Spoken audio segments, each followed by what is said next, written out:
আজি আমি বনাব লৈছোঁ পাবদা মাছ। মাছখিনি আজি নাভাজাকে বনাম। কেইফুটামান নহৰু লৈছোঁ, দুটামান জলকীয়া, অলপমান পিঁয়াজ, বিলাহী এটা, সেইখিনি আমি এতিয়া পেষ্ট কৰি ল'ম। সেইখিনি আমাৰ পেষ্টখিনি এতিয়া আমি দি ল'ম ইয়াত।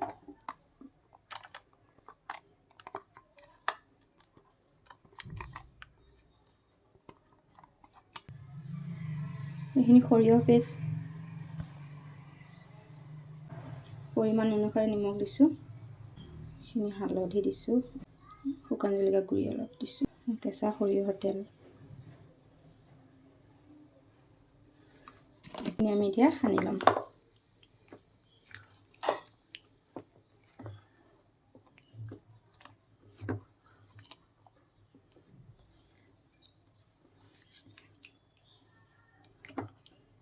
ভালকৈ সানি ল'লে মছলাখিনি যেনেকৈ ধুনীয়াকৈ চব একেলগে মিক্স হয়, তেনেকৈ ভালকৈ সানি ল'লে যে মাছখিনিৰ ওপৰতো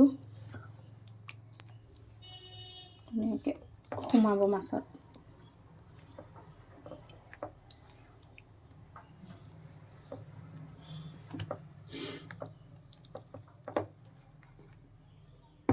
আমাৰ খানা হৈ গ'ল।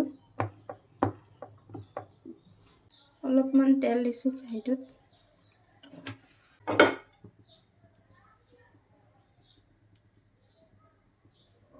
তেলখিনি গোটেইখনতে অলপ লগাই দিছোঁ।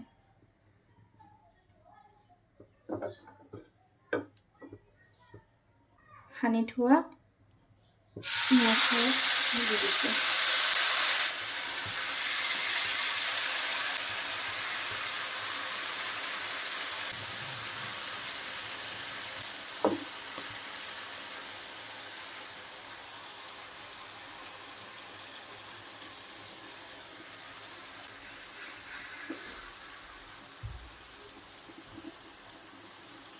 লাহে লাহে লৰাই দিছোঁ, কি হয় কাৰণ নহ'লে মাছখিনি ভাঙিও যাব পাৰে, সেইকাৰণে লাহে লাহেকৈ লুটিয়াই দিছোঁ।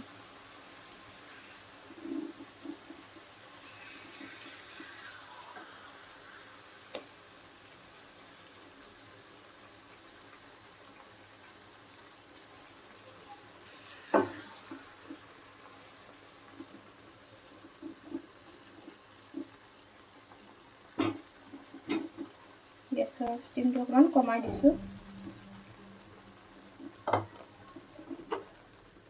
এতিয়া আমি ঢাকোনখন লগাই দিছোঁ।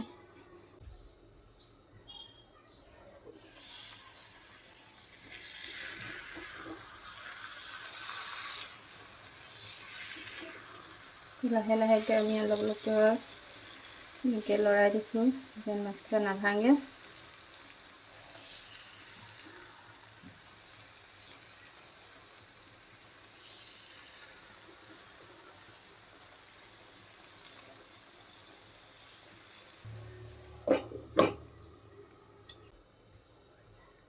আকৌ ঢাকোনখন অলপ উদঙাই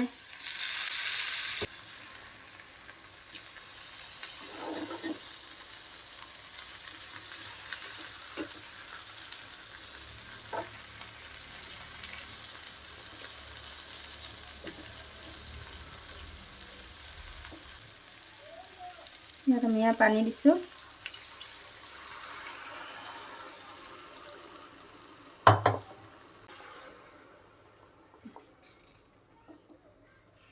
একদম লাহে লাহে, একদম লাহে লাহে, নহ'লে মাছখিনি গোটেইখিনি ভাঙি যাবগৈ।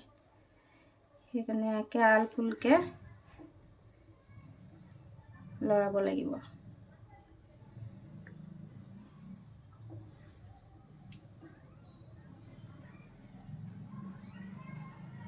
ঢাকি দিম 5 মিনিটমান। ঢাকনখন উদঙাই আমি অলপ লৰাই বগাই দিছোঁ। আমাৰ ধুনীয়াকৈ তৰকাৰীখিনি, মাছখিনিও সিজি গৈছে, তৰকাৰীখিনি এটা কালাৰো আহিছে।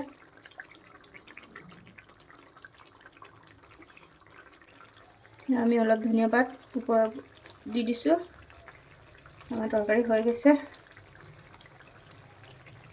এনেকৈ কম সময়ত মাছ নাভাজাকৈ আমি এটা ৰেচিপি বনালোঁ।